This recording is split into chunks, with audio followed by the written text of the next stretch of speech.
Thanks. All right, let's talk about your money. And this economy has been challenging, to say the least, for local restaurants. Some businesses have permanently closed their doors, while others have expanded or opened. News 5's Ashley Portillo is joining us live from Munchies 719 in downtown Colorado Springs with more about the state of the local restaurant industry. Yeah, guys, so it has been just over 2 months since the owners of Munchies 719 transformed and expanded from their food truck to this brick and mortar location. Certainly a success story for this local business in particular, but for other local restaurants, the challenges of the restaurant industry unfortunately forced them to close their doors for good. Munchies 719 expanded to their new location in November, usually a time when business is slower. But there's usually 10 good months, so that's why we went for it. Chuck Thomas is the executive chef of Munchies 719. They originally opened their food truck in November 2019. A few months later, the pandemic hit, but business kept growing.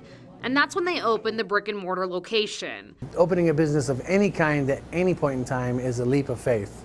They still decided to open despite many restaurants facing the impacts of a pandemic, labor shortages, and higher costs with inflation. We realize that there's rising costs of food, rising costs, but everything always goes up and down.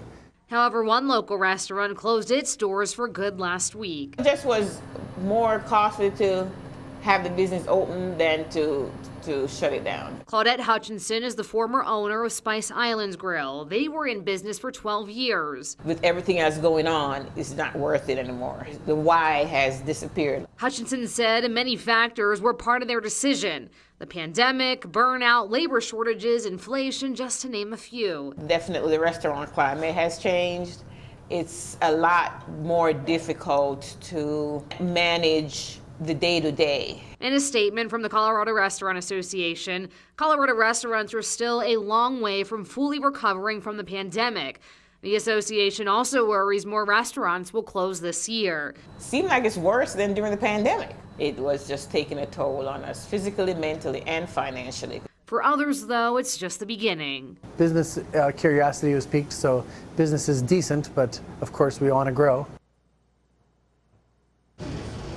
So according to the Colorado Restaurant Association, more than half of the business owners in the state of Colorado believe their profits will not improve throughout the year of 2023. However, those business owners, I'm told, are expected to hire more staff and employees throughout the year.